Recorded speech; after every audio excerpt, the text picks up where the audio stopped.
नमस्कार मित्रों, एक बार फिर से आपका स्वागत है लघु कथा ऑडियो बुक में। और सबसे पहले मैं आप सभी से माफी मांगना चाहूंगा इतने लंबे समय के बाद आपसे मुखातिब होने के लिए, क्योंकि समय कुछ ठीक नहीं चल रहा है मित्रों। और ऐसे समय में केवल और केवल एक ही तरीका है कि हम अपने आप को किस प्रकार से सुरक्षित रख सकें और इस खराब समय को हम निकाल सकें। तो इसी से संबंधित एक कहानी जो है वो मैं आपके सामने लेके आ रहा हूं, और कहानी का शीर्षक है श्री कृष्ण का लॉकडाउन। मित्रों, इसका सोर्स जो है वो व्हाट्सएप रहा है, और व्हाट्सएप पे किसी ने मुझे भेजा था, और मुझे ये कहानी ऐसा लगा कि समसामयिक है, आप सभी के साथ शेयर करनी चाहिए, इसीलिए ये कहानी मैं आपके लिए लेकर आया हूं। तो शुरू करते हैं कहानी। एक कथा के अनुसार कुरुक्षेत्र के युद्ध क्षेत्र को विशाल सेनाओं के आवागमन की सुविधा के लिए तैयार किया जा रहा था। उन्होंने हाथियों का इस्तेमाल पेड़ों को उखाड़ने और जमीन को साफ करने के लिए किया।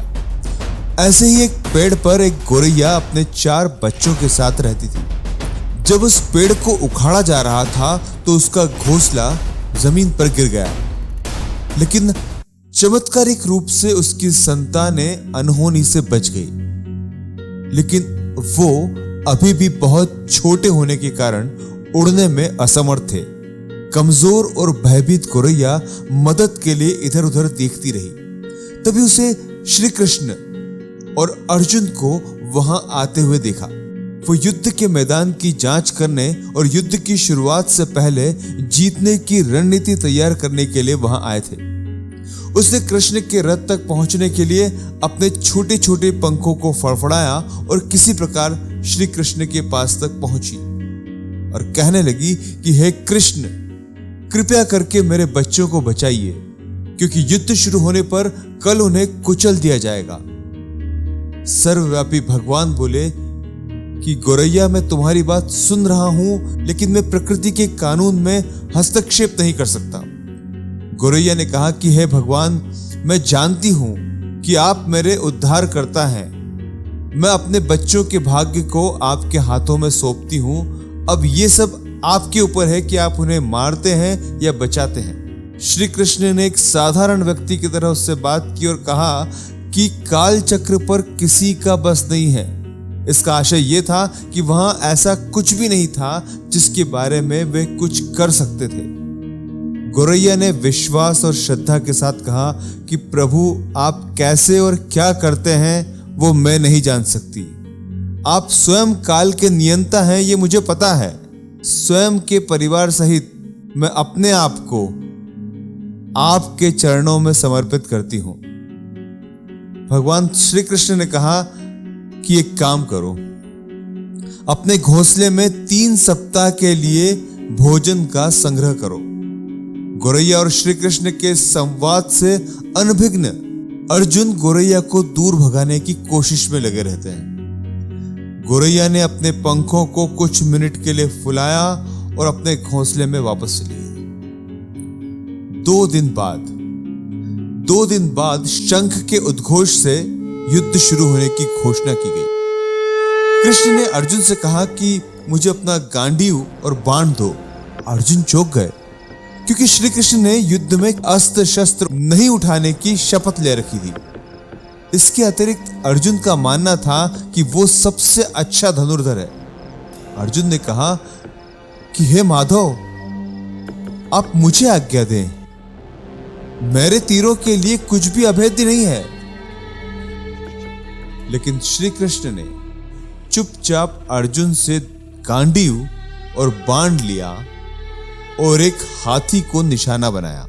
जैसे ही तीर छूटा, वो तीर हाथी के गले की घंटी में जा टकराया। एक चिंगारी सी उड़ी। अर्जुन ये देखकर अपनी हंसी नहीं रोक पाए कि श्री कृष्ण एक आसान सा निशाना चूक गए। अर्जुन ने कहा कि माधव, क्या मैं प्रयास करूं? लेकिन उसकी प्रतिक्रिया को नजरअंदाज करते हुए कृष्ण ने धनुष उसे वापस कर दिया और कहा कि और कोई कार्रवाई आवश्यक नहीं है। लेकिन अर्जुन समझ नहीं पाए। उन्होंने कहा कि केशव, तुमने हाथी को क्यों तीर मारा? कृष्ण ने कहा कि इस हाथी ने उस गोरैया के आश्रय, उसके घोंसले को, जो कि एक पेड़ पर था, उसे उस दिन गिरा दिया था।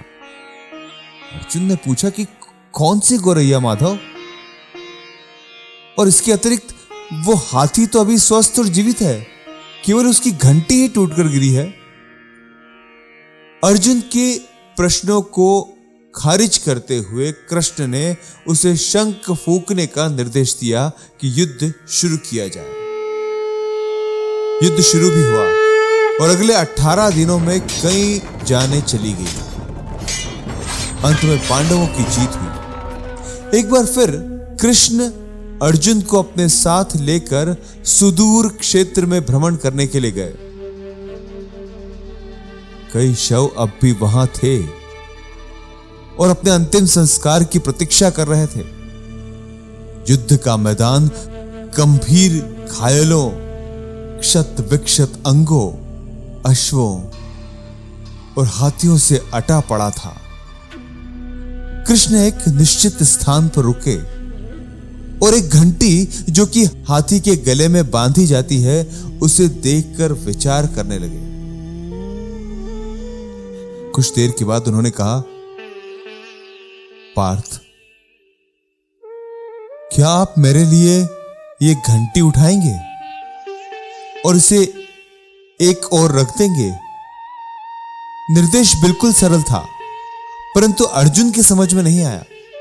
आखिरकार इस विशाल मैदान में, जहां बहुत सी अन्य वस्तुओं को साफ करने की आवश्यकता थी, माधव उसे धातु के एक टुकड़े को रास्ते से हटाने के लिए क्यों कहेंगे? उसने प्रश्नवाचक दृष्टि से माधव की ओर देखा। कृष्ण ने दोहराया, हां पार्थ, ये घंटी, ये वही घंटी है जो उस दिन उस हाथी की गर्दन पर पड़ी थी, जिस पर मैंने तीर मारा था। अर्जुन बिना किसी और सवाल के उस भारी भरकम घंटी को उठाने के लिए नीचे झुके और जैसे ही उन्होंने उसे उठाया, 1, 2, 3, 4 और 5 4 युवा पक्षी और उसके बाद एक गोरैया उस घंटी के नीचे से निकले। बाहर निकल के मां और छोटे पक्षी कृष्ण के इर्द गिर्द मंडराने लगे एवं बड़े आनंद से उनकी परिक्रमा करते हुए चहचहाट करने लगे। 18 दिन पहले काटी गई एक घंटी ने पूरे परिवार की रक्षा की थी। ये सब देखकर अर्जुन अभिभूत थे। कहने लगे, हे केशव, हे माधव, हे कृष्ण, मुझे क्षमा करें।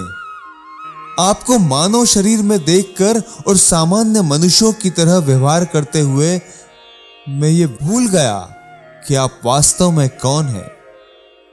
मित्रों, इस कहानी का आशय यह है कि आइए हम सब भी संयम के साथ अन्न जल ग्रहण करते हुए प्रभु के प्रति आस्था रखते हुए विश्राम करें, तब तक कि जब तक ये घंटी हमारे लिए उठाई न जाए। मतलब आप समझ चुके होंगे कि मैं किस ओर इशारा कर रहा हूं, ये कहानी क्या कहना चाह रही है। मित्रों, सदैव प्रसन्न रहिए। जो प्राप्त है वो पर्याप्त है।